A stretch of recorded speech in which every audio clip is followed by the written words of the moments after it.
so I'm up here for about an hour. I have about between 45 and 50 minutes of material, and then some Q&A after that. So I do have some little intermissions in between segments, and I hope to keep it kind of light and moving.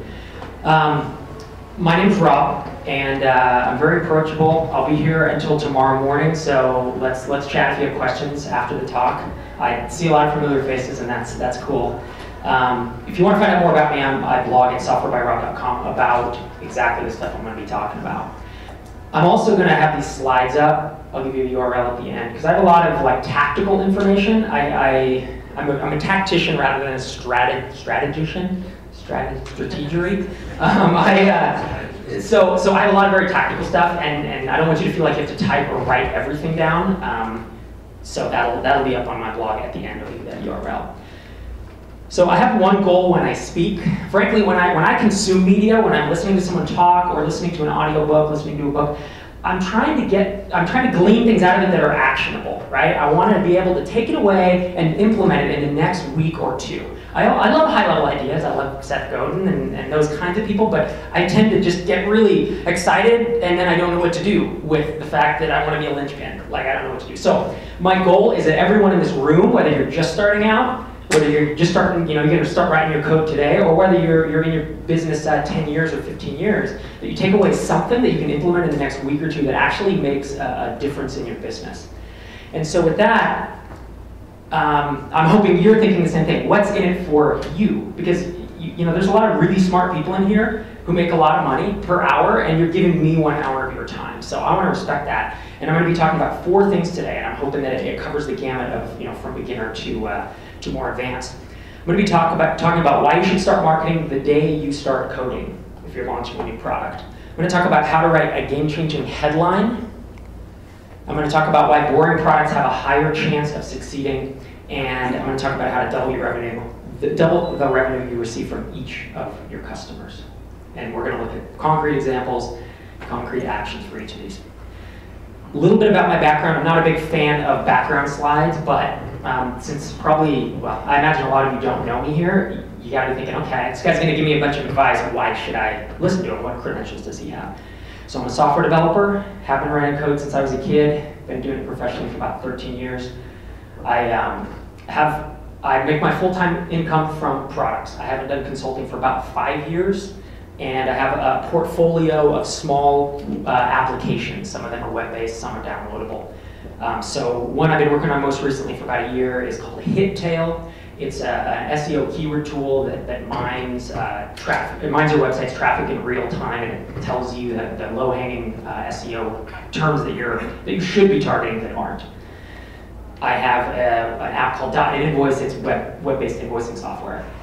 And I have one called Wedding Toolbox that's a wedding website builder. So it's very niches, but they're all very tightly niched. I'm a solo practitioner. I tend to be the only guy, and I have a team of contractors who work for me. I have virtual assistants, designers, and such. Anywhere between 6 and 9 different people who work for me on a contract basis in a month, up to about 300 hours total that I outsource each month. So I am a micro ISV or a micropreneur, as I call it. My blog I already mentioned, and then I wrote a book a couple years ago that's about what I do. So I borrow things from that for this talk, but it's called Start Small, Stay Small, because I'm not really big on hiring a bunch of employees. So, all right, 4 topics today. First one is how to start marketing the day you start coding. So, show of hands, who in here uses Dropbox? All right, so before Dropbox launched, they had an email list of 200,000 people before they launched their product. The way they did that is they had a really cool explainer video, and you can go find this somewhere online. It doesn't play live here. But they had a video, they drove traffic to a landing page, they talked about the idea they were building, and however long it took them, 6 months to build this product, they were just slamming the marketing. And they were doing 2 things with that. One, they were validating that anyone cared about their idea. Because if they had 0 emails 3 months in, they would have pivoted or bailed. And the second thing they did is they had this 200,000 person list. So the day they launched, they emailed all these people and had this huge customer base right from the start. So I wrote a book I mentioned. Is there a better place for me to stand then? Or does it matter that I'm in the dark? Can everyone see me here? All right, so, except now I have to turn around to see my slides. So I wrote this book, right, about 2 years ago. Before I wrote a word of the book, a book is like 3 to 6 months of time, right? If you have profitable software products that you can invest time in, and you're gonna instead take that time and invest it in a book, you have to get something back. You're not gonna become a millionaire, but in my mind, I was like, if I make maybe $5,000 or $6,000 from this book, I can justify all this time. So the first thing I did before I wrote a line in this book was to put up a landing page. And this is the actual landing page. If you look at this landing page, it's really one sentence of content, because this is just the title.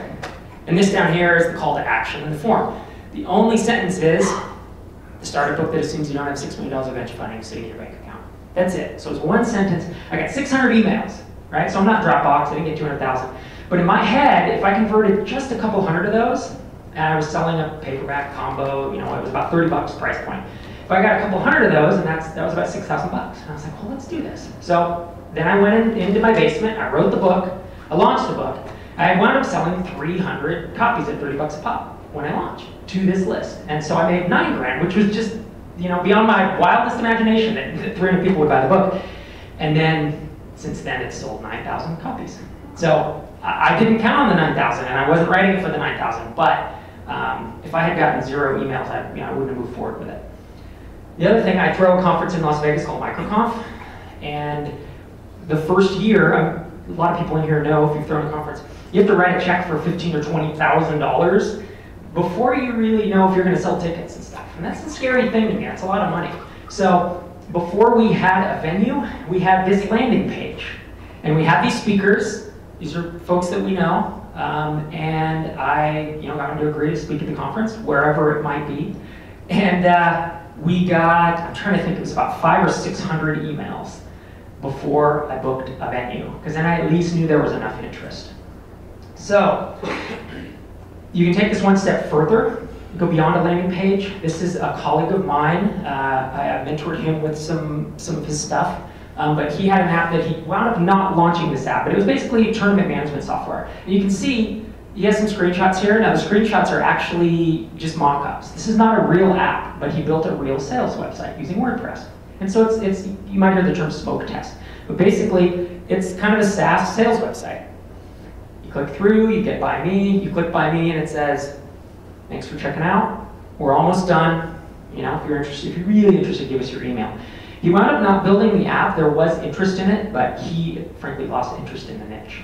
But it was a nice smoke test for him to learn about what marketing approaches worked, because he tried Twitter, he tried some Facebook ads, he tried some other things, and he was able to figure out what was going to work for him down the line, as well as just to figure out if the idea was viable.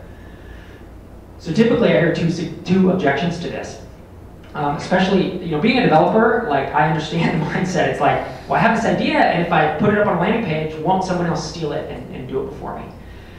The problem with this objection is if someone's going to steal your idea now and out market you or get to market first, if your only advantage is that you're going to try to get to market first, then they're going to beat you in 3 months when you launch, because you're going to launch. If the idea is successful, someone else is going to implement the same thing, and they're going to create you. You have to be able to outmarket them in the long term. Just being first is not enough. So the fact that someone might steal your idea is, well, it's just not a worthwhile objection. Not a reason not to do this, I'll put it that way. Second thing is, I don't have time because I'm too busy building my app, right? Putting up a landing page is well, it takes your eye off the ball, basically, of building the product. But again, if you're building a product no one's going to buy, and if you're sitting in your basement for 6 months and you don't know if anyone's going to buy it, for me it's the not knowing that's almost worse than anything, right? It's the lack of confidence that you're going to be able to sell a bunch of copies of this app, that you're going to actually be able to make it profitable when you're sitting in your basement or bedroom coding this thing up. So I think I've already talked about why you should do it, but basically it's to validate the idea, to give yourself the confidence as you go through those nights and weekends, or the daytime hours for some of you guys, that the idea actually has some merit. And it's to give you a marketing reality check on different channels of marketing. If you want to send some Facebook ads to it, you can pretty quickly, and pretty quickly glean if people on Facebook are gonna want to use it, or Twitter, or if your blog audience, or you can get an idea of what channels are going to be working. You have the nice part, you put together a list of 500 people who are interested in the app, and you can pretty quickly email 4 or 5 of them, run a small beta. You don't have to go out seeking beta users. You have them right there. You know, it's really nice. I've seen this used over and over and over. And your best launch day ever. Frankly, launch day should be your best sales day for the first 6 months, potentially the first year of your app. That's what I like to tell entrepreneurs I work with. Get this in your head that the first day should be a huge wave, and you should always be trying to reproduce that for the next year of your app. If you're launching a SaaS app, it's fantastic because that huge wave, you know, basically carries through because it's recurring revenue. And if you're a one-time app, then you should have a nice big chunk of money that you could use to then fund your development and fund anything else you need. It's a bummer to launch an app and sell 2 copies and then look around and say, what do I do now, right? But if you sell 30, 40, 50 copies your first day, it really is a nice victory. So I talked about there being some practical things. I can't just talk about high-level stuff, so I'm going to talk just briefly about the quickest, simplest way. I put a bazillion landing pages, and I found there's some really easy ways to do it. And if I'm assuming the audience is more technical, but I also give a lesser technical way to do it. First thing, install WordPress, then install the WordPress Coming Soon plugin. I'm pretty sure the plugin is free. It might be $19 now, but it's essentially free. And it's a really, really solid plugin. Or you can buy a HTML landing page for $7. I bought a bunch of these from themeforest.net, and they're really sharp, right? I'm not a designer. I used to outsource this stuff custom. I used to outsource landing pages. But now you can buy really nice ones for between $7 and $10. That's if you don't want to do the WordPress approach. And just throw up static HTML and hook it up to MailChimp. Or if you don't want to do any coding, then go to LaunchRock or KickoffLabs.com. And these are SaaS apps that put up landing pages. And there's a cost to them. I think one of them is $9 a month, and another one's $19. So it depends on your comfort with these other steps. But frankly, you write a little bit of copy. You get one of these steps implemented, and you have a landing page. Now your work's not done there. It does only take a couple hours, but you have to drive traffic and do some other stuff. But frankly, just a landing page is a pretty simple first step. Remember, these slides you can download them at the end. This is the WP plugin I'm talking about. This is what it looks like. You can change the background, you can change all this stuff, but it comes pre-wired. You basically just plug in your MailChimp, I think API key, and it just sends it to MailChimp. So if you want to build more of the smoke test, that full sales, the SaaS website I showed you, it's a little more involved, but it's easy to do with WordPress. There's something called the SaaS theme, where you can buy a premium theme from one of these 3 guys. And they have these SaaS themes that are pre-built. That, of course, takes a little longer to do. But just to give you an idea of what these things look like, these are WordPress themes here that are $70 or $80. I mean, they're relatively inexpensive. And so, yes, these are not the most gorgeous things you've ever seen, but man, they're great for getting something up in about 6 hours.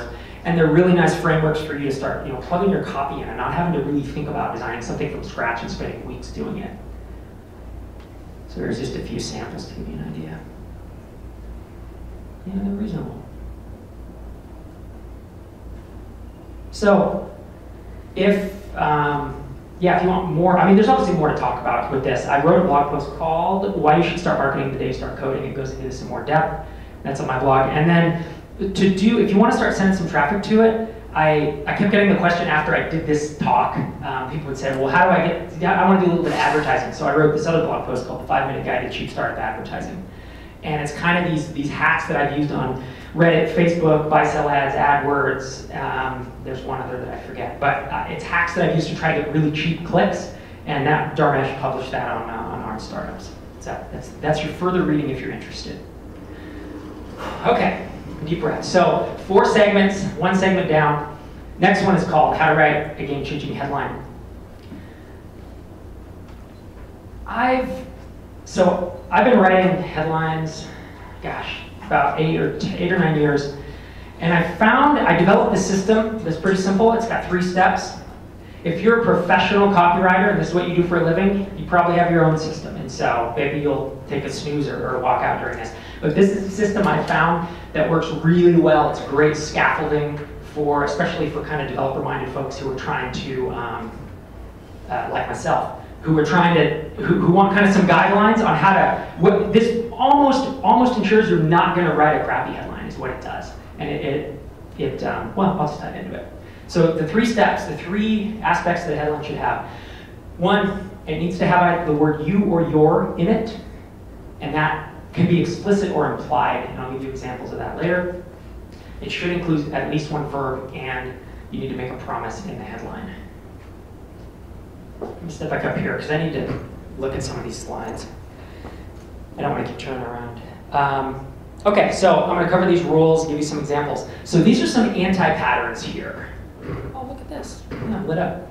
So these are some anti-patterns of things not to do, and it's very, very common. I mean, I basically just looked around for software products in any niche, and you can find a bazillion of these. So let's look at this headline of AJ Classifieds.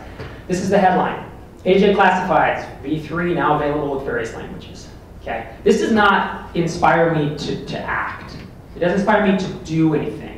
When I come to your website should be built for first-time visitors. Always built for first-time visitors, because that's if it's your sales website. Because that's what you're trying to do. You're trying to guide them into your funnel.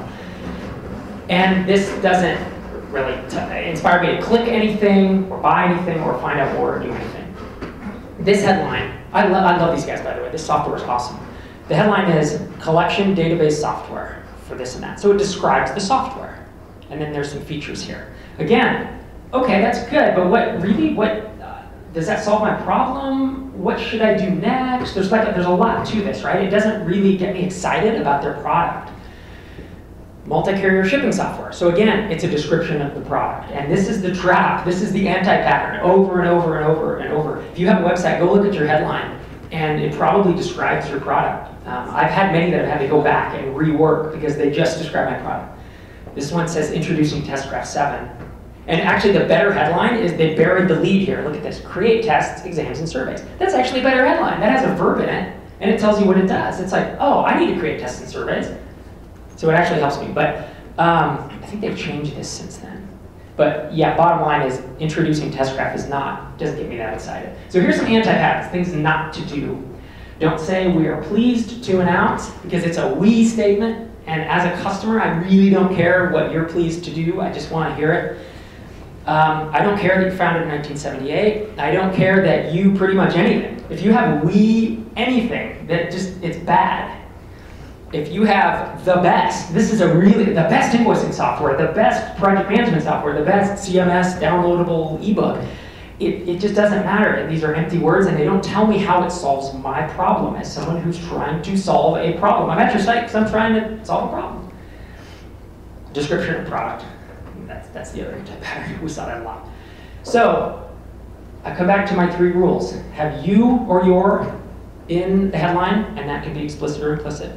Include a verb, make a promise. So now here are some design patterns, not anti-patterns, but actually things we should do. We're going to look at some examples. Let's look at this headline. Guaranteed to increase your organic search traffic. Okay, this is my product I talked about. Is there a you or your? Yes, because it's you, right? The visitor comes, talking about that. Is there a verb? Yes, increase. And is there a promise? Yes, I'm guaranteeing that if you use this software that you will increase your organic search traffic. This is an app called GuideKit. It said, he's an entrepreneur that I mentor down in Fresno. Impress your clients with stunning user manuals. Okay, there's a you or your. The verb is to impress. And what's the promise? The promise is that you're going to do 2 things. 1, you're going to have stunning user manuals. And 2, you're going to impress people with them. So he actually makes 2 promises, which is pretty cool. Groupon. I mean, these guys, yeah, masters of headlines. AppSumo's similar. Save 50 to 90% in Sacramento. Okay, is there a you or your here? Not explicitly, but implicitly what they're saying is you will save. It's a you statement. It doesn't have the word, but it says you will save 50 to 90%. The verb is save. The promise is that you're going to save, right? It's a 4-word headline. It's a really concise, well-written headline. These guys are masters. Clicktail, record everything, convert everyone. So you can record everything, or you can convert everyone, or you will. So there's a you there. Record and convert the verbs, and the promise is that you're going to convert everyone. Bid sketch. Ruben is actually here in the audience. I'm an advisor to Bid sketch, and so I forced him to write this headline like this. No, I'm just kidding. But yeah, he wrote this all on his own, and I was like, this is a great example. So again, you will create professional proposals fast. Create is the verb, and the promise is that you're going to create professional proposals, and you're going to do it quickly. Okay, so I've looked at good examples, bad examples, and we come back to the rules. So that's the segment. So take that and go either rewrite your headline or write your first headline using that. This segment was originally a big long hour-long workshop. There's more to it, but this is the core right here. Two more segments here. Act 3 is I talk about the 4 tiers of customer need, or why boring products have a higher chance of success. I'm working on the second book, and this is probably going to be one of the chapters. I've been trying to figure out how to categorize product ideas and application ideas into a way that's helpful for us to understand how they work and how they're able to be marketed. Which kind of apps can be launched on the side, which kind of apps require full-time work, full-time sales. So I've come up with these 4 tiers, and it's based on 3 axes. The first axis is whether the product is sold on value or not, meaning does it save someone money or make them money? Does it save them time or make them time? And whether the need is obvious. So there are certain products that are so complex or so new. Even Facebook, when it first started, it's like, what is it? The need is not obvious. Doesn't mean it's a bad product. It just means we're going to pivot on that axis. And the third one is whether people are actively looking for it through some venue, through some search engine or somewhere where they're actively out looking for it, so that you're not having to do constant outbound high-touch sales. So there's 4 tiers here. And the 4th tier is entertainment. So this is games, not sold on value. They're entertaining, but they don't save someone money or make them money. The need is for a particular game is not obvious, and people don't. If you launched a game today, no one would be actively typing in your game name into Google or the App Store or anything, right? So this is. Oh yes. Would you include Facebook in that category as well? Facebook might be. Yeah, it would probably be an entertainment, I would say, because it's not going to be in 3, which is complex new, because it's not sold on value. So yes. So anything like Facebook, social networks, even for the most part, Twitter. Right? It's like you make relationships, but it's not actually, you're not saving time making money. Tier 3, I hate the name of this, I'm going to change it, but I originally called this enterprise, which everyone instantly gives you a picture of what it is, but I realize there's software that's complex or new that is not actually enterprise software. So there's a higher level moniker I'm looking for. But let's just think about this as enterprise software. So enterprise software is typically sold on value, right? They typically say it's going to make you money or save you money, make you time, save you time. The need often is not obvious because it's so complex or so new, and people don't tend to go out and type into Google, hey, I need a $4 million ERP software. And they might do a little research, but they're really not gonna actively look for it and buy it through those means. Tier 2 and Tier 1 are kind of our sweet spot in here if you're more of being more of an independent developer or entrepreneur. Tier 2 is the vitamin tier, and this is where it is sold on value. If the need is obvious to someone, you're like, hey, I have time tracking software. No problem, right? The need's obvious, I need to track time. But people may not actively be out searching for it. And then aspirin, if you think about it, this is where people have a really concrete need. So it's sold on value, the need's obvious, and they're typing a phrase into Google that you can just hop on, or they're typing something into the App Store that you can rank for and just get a massive channel of customers. So I'll get into why we care. It sounds a little theoretical right now. I'll get into why this matters. But I'm really going to focus, my experience is with 1 and 2. Since I'm a solopreneur, I really, I'm not going to be good at the Tier 3 stuff, and I don't really do games. So some examples to be a little more concrete. Tier 2 is that vitamin tier where it's sold on value, the need is obvious, but people aren't actively looking for it. An app like AppSumo, or a company like AppSumo, you guys know it's daily deals for web geeks. It's like Groupon for web geeks. So it's information products and deals on SaaS apps and all kinds of stuff. So it definitely saves you time, makes you money, one of those 2 things. It definitely is, when you hear it, daily deals for web geeks, it's very simple. The need is obvious once you see it, but no one goes out and searches for that. So he had to do a lot of outbound marketing, inbound marketing, that kind of stuff. No one was just going to find him through a search term. And then salon management software, I happen to mentor a guy who's building this, and it's the same. There just really isn't there aren't that many people searching for it. So it fits the other two things. Aspirin stuff is more like invoicing software, time tracking software, things that you're able to kind of find a customer search channel. So, yeah, the difference between 1 and 2 obviously is whether people are searching for it. And tier 1, it is, I won't say it's better, but it certainly is easier to fulfill demand rather than creating it. But it doesn't necessarily, I mean, there are probably a lot of folks in here who have vitamin apps, who have tier 2 apps. I have several of them. They're not a bad thing. Your market tends to be larger when you have it. But it's all a matter of how much time you have to invest in the marketing and the channels that you want to use. So the interesting thing about when I talk about this, the first time I gave it, someone said, well, is an aspirin, if I want to launch something, I want an aspirin app, right? I want something where there's a channel of folks searching for it. Is it just Google? Is that it? It's Google and Bing? And so I sat down and I spent 5 minutes and I wrote this list. And I know entrepreneurs who are making full-time livings from all of these channels. And I think I have about 10 of them up here. And they're all search channels. Google, of course, right? We all know SEO. Bing, we all know SEO. YouTube, 3rd largest search engine. Enormous amount of traffic. And video marketing is highly, highly underutilized. Videos rank on the first page, typically in the top 5 of Google, way more often than if you just publish an article with the same name. Google really gives precedent to images and videos. WordPress.org. Number of people who have launched WordPress plugins and built entire mini empires out of this. There's an enormous ecosystem there. Amazon.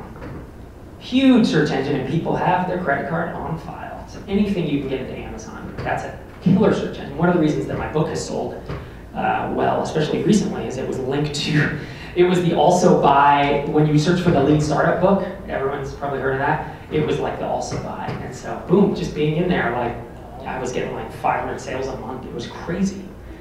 The iPhone App Store, I mean, we've heard the success stories there, but it's a viable market. There's a lot of people. Craigslist, this is how Airbnb, wow, just search for Airbnb Craigslist spam. This is how they got their business off the ground. Someone did a big write-up of it. They don't do it anymore, but they had to get over the network effect, right? Airbnb is a network of people who have a couch to rent, and then they need people to rent the couches. Well, it's really hard to get over that network effect of a chicken and egg thing. And they did it on Craigslist because they have so much traffic, and it's a huge channel you can feasibly tie into, and you don't necessarily need to spam. The Android App Store is another one. Pinterest is another one. So there are more. This is what I put together in about 5 minutes. There are lots of what I call aspirin channels, right? They're channels where people are searching for things, and if you can get into one of those and rank really high, you can make a business. So I told you I'd talk about why this is important. Why should we care about this whole 4-tier thing? Aside from realizing the difference between aspirin and vitamin, and it's because of the difference in touch and what your cost per acquisition can be and what your lifetime value of a customer must be. Okay, so if you have entertainment, if you write a game, it actually doesn't really fit into my model very well, to be honest. Touch is how much time you need to spend with someone before they buy. So enterprise software is very high touch, right? You spend 6 months, long sales cycle, phone calls, maybe in-person visits. Whereas a $9 ebook is low or no touch, right? Someone might feasibly just click the buy now button on your website. You don't have to touch them at all. You never email them, talk to them. So that's kind of what I mean when I talk about touch.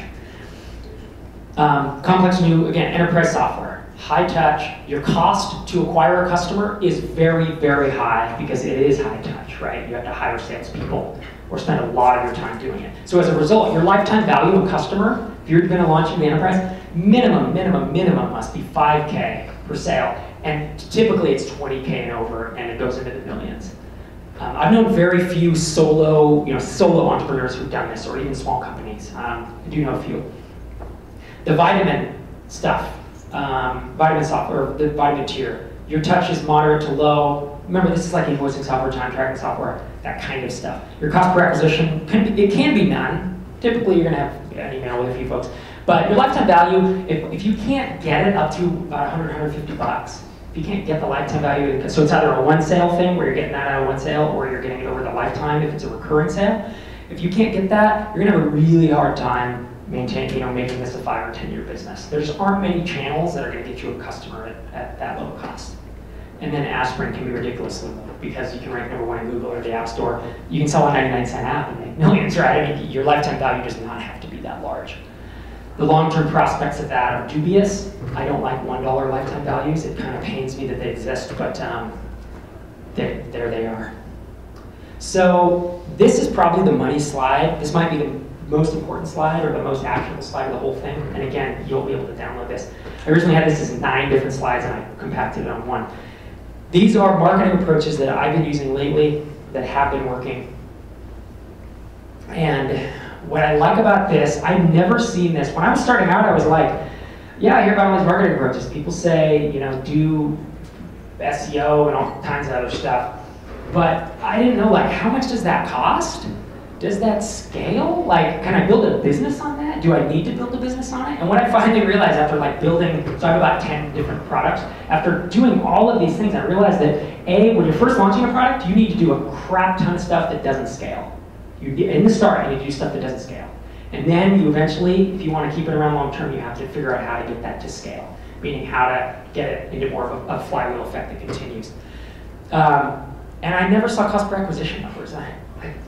Yeah, I just want to give some to you now. So these are some little-known marketing approaches, some more known that are working for me right now. First tactic is going on podcasts and not starting your own, but actually going on podcasts. Podcasts are crazy because they want interviewees, and if you can pitch them a decent story, you can spend about 30 minutes on the phone or Skype with them, and you can get an interview and mention your product. It may not be all about your product, hopefully it is, but I relaunched HitTail in January, so that's about 6 months, and I've been on a dozen podcasts. I pitched 13, and I've been on 12 of them. And it's because I had a decent pitch. I was like, hey, look at this rags to riches story. I bought HitTail a year ago. It was just crumbling. And I redid it, redesigned it, I relaunched it. You know, I did all this stuff to it. And so I have there's a decent story there. And you have to think of your decent story around your app. But it's pretty cool because you spend 30 minutes on the phone. You're not going to, it doesn't scale. There aren't an infinite number of podcasts. You aren't going to grow 10 million users with this, but you're trying to get those first users just to get some traffic and get some money in the bank.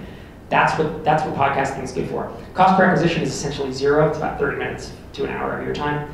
And each podcast I did, I've gotten 10 to 100 trial signups, and based on my funnel of who converts, that's several $1,000s in my pocket, lifetime value for about an hour of work. Joint mailings are a big one that I've seem to be ignored these days. They're big in the internet marketing circles of like information products, but a lot of startups and micro SPs are not doing this. Basically, I'm doing this right now with HitTail. I had to go find who has mailing lists that cater to the people who understand SEO and who need organic traffic. And so I'm looking at these people and I cold email them. Hey, here's who I am. Here's my blog. Like, I'm an entrepreneur. I'm a real person. Here's my LinkedIn. And you build a little credibility for yourself, and you're doing basically a cold email pitch and saying, I have an audience, you have an audience, let's just, I like your product, let's talk about, you email yours, I'll email mine, and we'll, recommend. Obviously, the guy should try the product, the person should try the product first. You don't want to recommend something they haven't used, but again, there is a bit of time involved. The CPA is not actually 0, but, it's similar to the podcast. Guest posts on blogs are similar, a little more time required. But I have a couple guest posts in the works right now that I'm doing. Integrations, man, integration marketing is this phrase that I'm just high on right now. Actually, Ruben, who does BidSketch, which I mentioned earlier, is doing this really well. He contacts a large company, or I shouldn't say large, a SaaS app or an app with a large audience, and he says, I'm going to integrate with you. They have an API, and I'm going to do it so you can export my customers into yours and import yours into mine.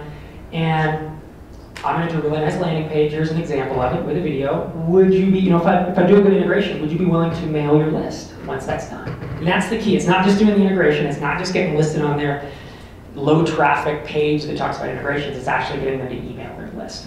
And that will drive an enormous amount of sales in a 1 month span if you find companies with a big enough list. So FreshBooks, 37 signals type stuff, but anyone who has a large enough list is good. And it'll cost you some money because you're either going to have to spend time to code this thing or you hire someone to code it.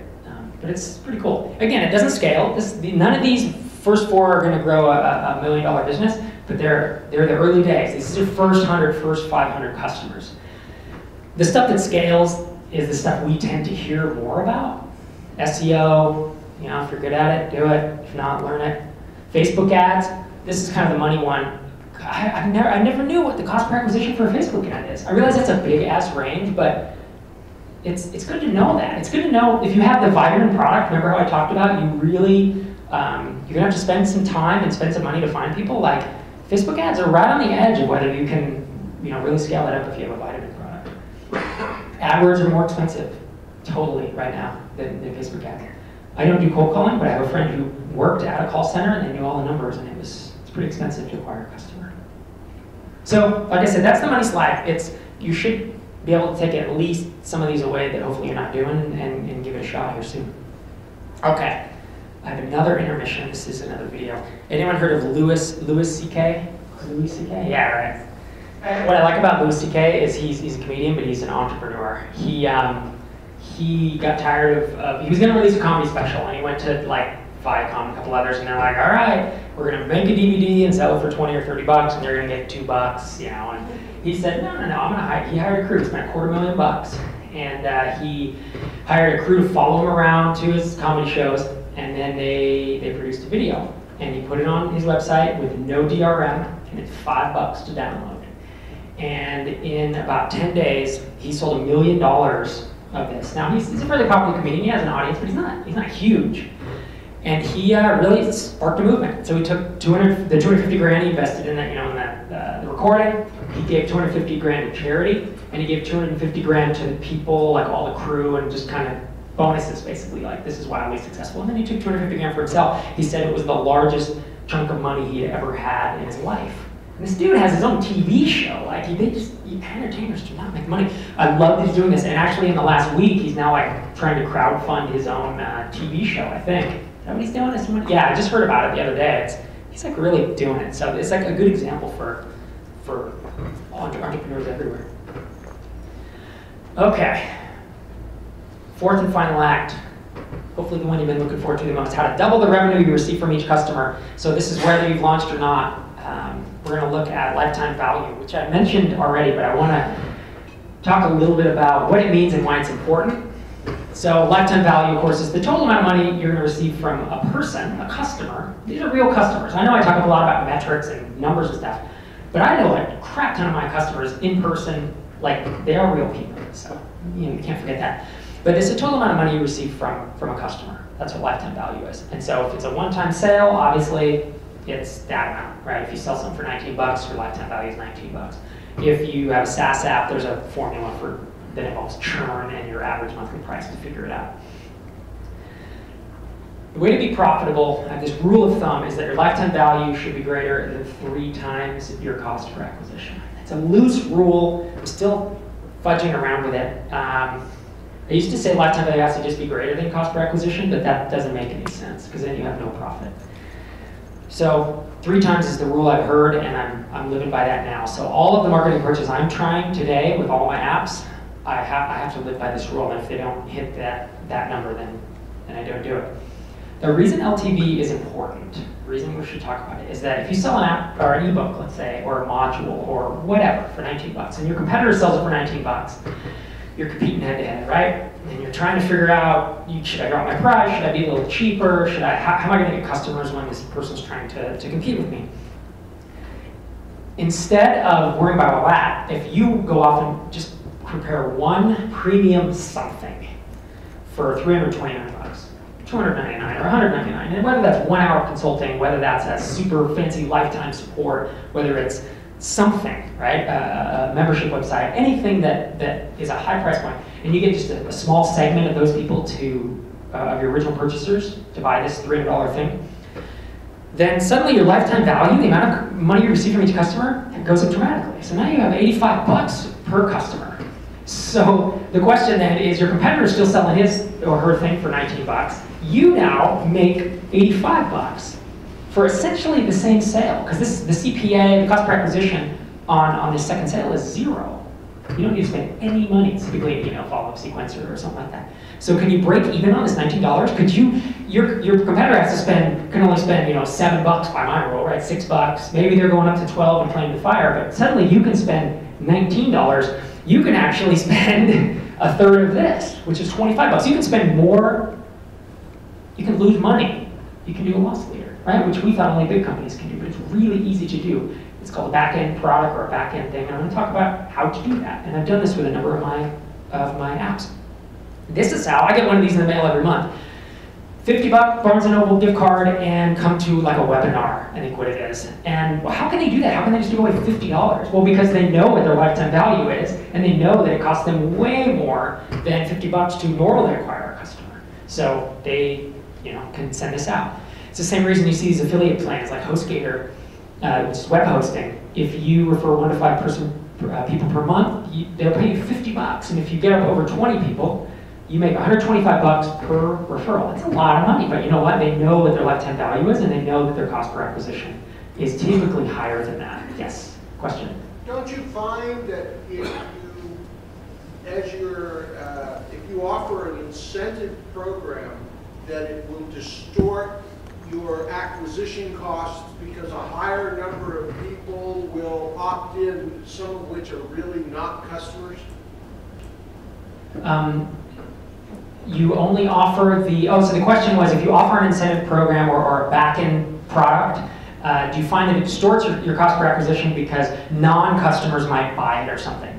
So typically, I only offer back-end products to existing customers.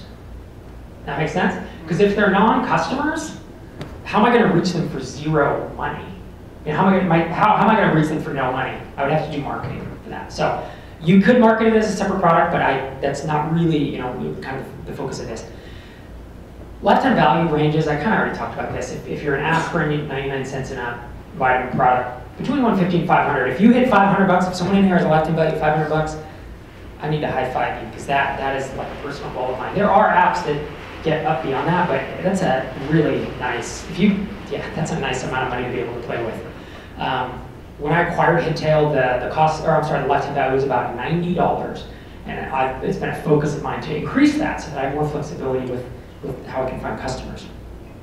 So now here's the meat of it, increasing. Right? I've kind of talked about why it's important, but it's like, here are 3 strategies for how to do this that I've done or seen done and have worked really, really well. I'm not talking 10% increases, I'm talking 50% increases or more. There's really 3 ways to do this. One is to increase retention if you have a recurring product. So if you have any type of recurring thing, is to keep more people around longer. We're going to look at how to do that.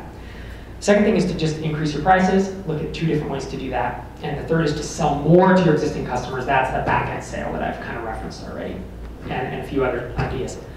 So again, 3 topics. First one is to increase retention. Okay, so if you have a recurring product, you want to keep people around longer. This is like the goal of keeping your churn down is incredible for increasing your lifetime value. The way to do this is to not wait until they cancel to email them and beg them to stay. It's to catch them before they know they want to cancel. To catch them before they know they want to cancel and contact them. Dharmesh Shah, he writes on Startups, co-founder of HubSpot, he has a concept he talks about at Business of Software every year. It's called CHI. It's Customer Happiness Index. And all they did is they figured out some things that happy customers do, and they figured out things that unhappy customers do. And typically it's the opposite, right? Happy customers log in frequently. Unhappy customers don't log in at all. And so you can pull some data out of your database, throw it in a report, and sort it, and you have this CHI number. And they do it from 0 to 99, and then they just go down the list and have people call them and say, hey, we noticed you haven't logged in. Do you need help getting set up? And their ability to save accounts that we're going to cancel, their ability to keep their churn down has increased dramatically. Hittail I've already talked about as an example of some CHI factors. I went through Hittail and I spent like 10 minutes and I made a list of 12 CHI factors, 12 customer happiness factors. I'm only going to put 4 of them here for you so you can get an idea of how to look at it for your app. For me, happy customers, they install tracking code. So Hittail, you sign up, you get a little piece of JavaScript like Google Analytics code, you put it on your website, and then in real time, Hittail analyzes the traffic. It gives you suggestions for keywords you should target using organic SEO. It's your underperforming keywords, your low-hanging fruit. The first step, really, the people who stick with me, they install the tracking code. The people who cancel, they don't install the tracking code. So that's a first step. That's a big CHI factor for me. Another one is, are they actually collecting, do they actually have traffic coming in? Because if someone only has 200 uniques a month, we don't have very much data, we can't give them a lot of value, and it's really not worth their 10 bucks a month. At about 1,000 or 1,500 uniques is where it is. So the more refers they get, the more value they're getting out of it. So that's kind of a sliding scale. That's a cheat factor. More traffic, higher cheat. How recently did they last log in? And has their organic traffic increased over time? Because that's really the goal, right? If their traffic's not increasing, they're not very happy. So these are 4, I had 8 others. So the question for you, the action that you should take if you want to do this, you want to keep people around longer, is to ask yourself, what are your cheat factors? What are your app's cheat factors? Seriously, 5, 10 minutes, you should have 12 of them, or 8 to 12. And if you're a developer, you should be able to pull these out of your database, put it in a grid, and sort this thing in 2 to 4 hours. And that's all this should take. This is not rocket science. You're gonna need to hone it over time. It's not gonna be perfect the first day. You're gonna weight things differently. You're gonna have to think through, well, what does recency and last log really mean? But don't overcomplicate this. It's pretty simple. Okay, so that was the first one, increasing retention. Second approach to increasing lifetime value is to increase your prices. And there's 2 ways to increase prices. There's a direct increase, and there's changing the structure of your pricing. All right? I've done both. Direct increase. So .NET invoicing software, when I acquired this like 7 years ago, they were charging $98 for the software, and I felt it was underpriced. They were selling a handful of copies a month. First month I bought it, I tripled the price to $295. It sold the same amount of copies every month thereafter. So in essence, I increased my lifetime value by 300%. The question is, well, did you just get lucky? Well, you know, I tripled it and it happened to work, but if I stopped selling, I would have dropped it down to $199 and see what happened. Then I would have dropped it to $149 and see what happened. I was willing to play with this. So most of us tend to undervalue and undercharge for our product. As a general rule, we undercharge. So really think about this. The other way to do it, remember I said there's 2 ways to increasing pricing. It's a direct increase, and then there's changing the structure. So this is a direct increase. The way to change structure, bid sketch once again. So it's really hard, the reason I keep bringing up the same apps is because it's really hard to get people to give this info to you. It's kind of like, I don't want my competitors to know this, I don't want you to put this in a talk. So it's people who I mentor, who I advise, or it's my own stuff. And that's why I use the same apps. He had a $9 plan, $19 plan, and he restructured. He actually talked to a pricing consultant. He did a bunch of reading, and he surveyed, and he looked at his data, and he did a bunch of stuff. And so he essentially doubled his pricing, just one day, just doubled it. He grandfathered all existing customers in, which is a good way to do. It's even nice to announce it and say, we're gonna have a price increase in three weeks or a month on this date. Put it on your blog, email it, tweet it out, because you'll get this nice rush of people who have time constraints now to get a cheaper deal. So it's actually a decent marketing approach. He essentially doubled his pricing, 9 went to 19. The 19 split into into the 29 and 99, depending on your how many whatevers you need, right? How many users, how many proposals you have to send each month. It's proposal software. So he restructured it based on the value customer receives. And it's been several months, and his lifetime value is like 100%. He doubled his lifetime value. So you think about that, if you were at $100 and you kind of you can kind of do some Facebook ads, well, at $200, you can totally, all day and all night, do a lot more approaches, and you can grow your business much faster. HitTail, told you I acquired it a year ago. Their pricing was just goofy as all get out, $10 and $30 a month with weird. It was not based on the value customers received at all. They could get up to 100,000 uniques a month, and it was like the same price. It was I never really did understand it, to be honest. So I just restructured it into tiers, 10, 20, 40, 80, and I based it on the monthly website visits, because the more visits you get, the more data we have, the better suggestions we can give you. It's just a linear relationship. And so same thing, my LTV is only at 50%, but still, that's a nice bit of change to either use to acquire customers or to put in the bank. So 2 questions to ask yourself is, 1, are you underpriced? Could you raise your pricing and grandfather existing customers? And 2, does your pricing increase with the value a customer receives? The worst thing you can do is have 1 tier or 2 tiers that are $9 and $19, because there's always a company that wants to come through and just buy the highest tier, and if it's $99 or $199 and it's called the enterprise or the whatever plan, they're gonna do it. They're gonna do it. This happens. They really just want the high-end thing. So having a high-end plan and increasing with the value is a big way to increase your lifetime value. The third and final, this is the last point of the whole talk, the third and final way to increase LTV that I've seen work really well, and I've done this over and over, is to sell more to your existing customers. This is kind of like that back-end sale I talked about. And there's 3 different ways to do a back-end sale. One is to add support and upgrades. So I have .NET Invoice, which is one-time download, $329, and our LTV was stuck at $329 forever. And then we realized, wait a minute, no-brainer, right? Charge 20% a year and get support and upgrades. So we did. We increased our LTV pretty substantially from there. Add-on modules.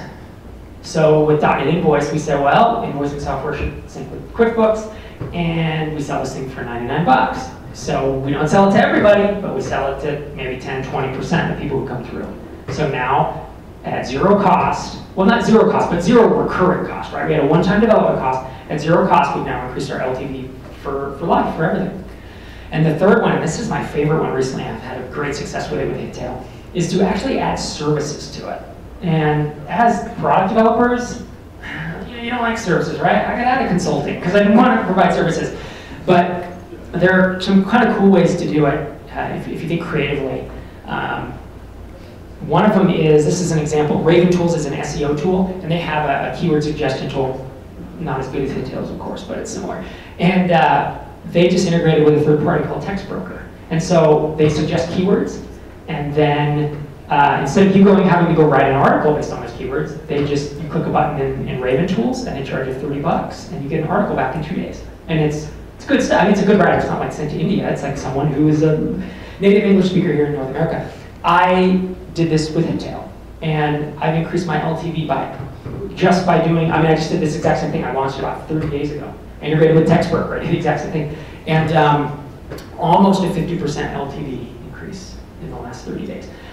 It's early, right? I mean, next month it could be smaller, but so far I'm on pace to do that. So I have a lot more money to either put in the bank or acquire customers with. The question I ask you is, there's three options here. What else can you offer your customers? Can you add support? Can you add a module? Can you add a service? Kind of an aside here.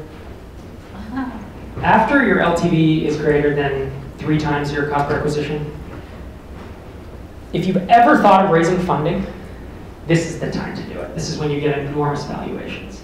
I've never raised funding, but I'm not anti-funding.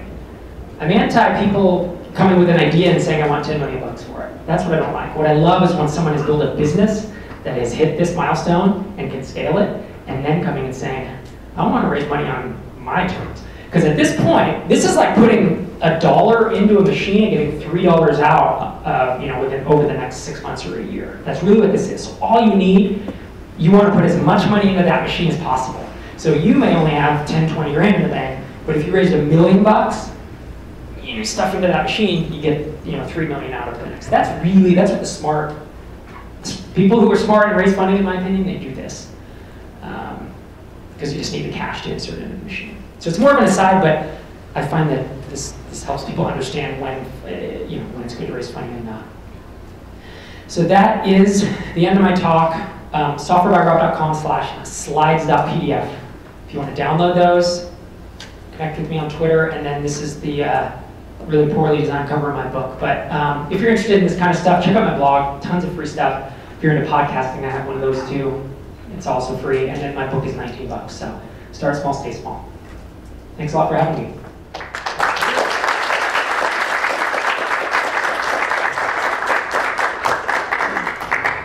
So I don't know. So do we have time for questions, or do we want? I know we're over time at this point. I think we're just at about an hour. 3 questions? 2 questions? A few. Okay. All right. So raise your hand, and then I'll probably repeat your question after you, just to make sure it gets on the recording. Yes. At the beginning, you talked about you're putting up a one-page website and getting emails and things like that. How do you get traffic for that? Yeah, so the question is, at the beginning I talked about putting up a landing page and sending some traffic to it and collecting emails to try to build a list. How do you get traffic to that? So 2 things I'll say. That's a large topic, right? That's kind of like the how do I market a product question, right? There's a lot of ways to do it, but what I recommend is 2 things. One, I wrote a blog post called the 5-minute guide to cheap startup advertising. So if you have a little bit of money, a few $100 to kind of toss, you can get some cheap clicks from Reddit, buy some of that, a couple other places. So just look through there. The other thing is using your network. Like if you have Twitter followers, if you have even a smaller blog, if you have friends who have smaller blogs, if you have anyone who's in the niche, just try to get a little word out. You're not trying to build, we're not Dropbox. We're not going to build a 200,000 person list.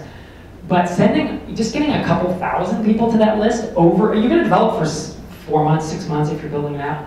So that's a long time. You know, you can send a few thousand people to that list over time. And if your thing is pretty targeted, if your landing page is pretty targeted, I think my book landing page converted at 40% of uniques to emails.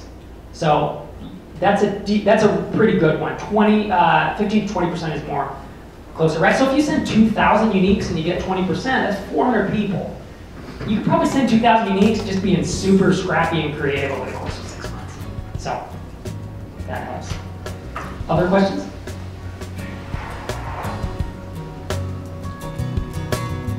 All right, thanks.